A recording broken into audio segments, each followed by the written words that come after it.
Trump olunaku lw'eggulo yatuuzizza pulezidenti wa Rwanda His Excellency Paulo Kagame n'owa Congo Tshisekedi n'abasayiningisa endagaano eya peace agreement.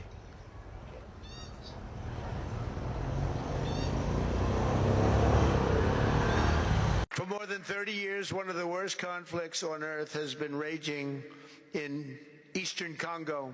Millions and millions of people have been tragically killed, went on forever, and countless more have been displaced from their homes. Families have been destroyed. It's been a disaster. Many administrations have tried, but probably not too hard, knowing. Kino kiddiridde embiranye ebadde wakati wa Paulo Kagame ne His Excellency Tshisekedi eyava ku mberebezi ez'olutalo oluli mu Goma olwa M23. Tshisekedi avunaana Rwanda okuba nti yateeka mu bayeekera ba M23 ssente okutigomya Congo n'okumalawo emirembe mu kitundu kya East Kivu eky'Egoma. Wabula kino kirina ebibuuzo bye kirese bingi. Ekisooka, mu njogera z'abano nga bamaze okusayininga peace agreement eno balaga nti emirembe ginaakuumibwa depending ku ababiri bano. Kagame agamba nti ye talina buzibu singa Tshisekedi anywerera ku kigambo kye. We do not ally with President Trump, but with ourselves. Era ne Tshisekedi agamba nti naye wakukuuma endagaano eno singa Paulo Kagame anywerera ku kigambo kye. That the Republic of Rwanda will also respect fully the letter and the spirit. Kinajjukirwa nti eno si endagaano esoose. Endagaano gye basayiningira e Qatar mu Doha bombi tebaaginywererako era bwetyo n'esasika. Kaakati nga bazzeemu okusayininga endagaano empya mu maaso ga His Excellency Trump.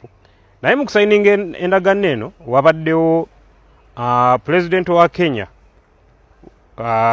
William Ruto ne President wa Gabon Lourenco.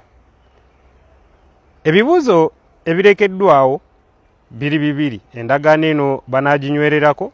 Then ekibuuzo ekirala, lwaki President Museveni ye teyaweereddwa mukisa kubeerawo ng'endagaano eno esayiningibwa. America yakyusa obuufu bwayo okumukozesa nga useful dictator oba? Ekyo ekibuuzo Abanaafrika n'abatunuulizi b'ensonga bali kitunuulira nnyo.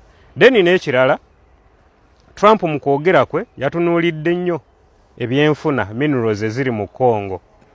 Take out some of the rare earth, and take out some of the assets and pay, and everybody's going to make a lot of money.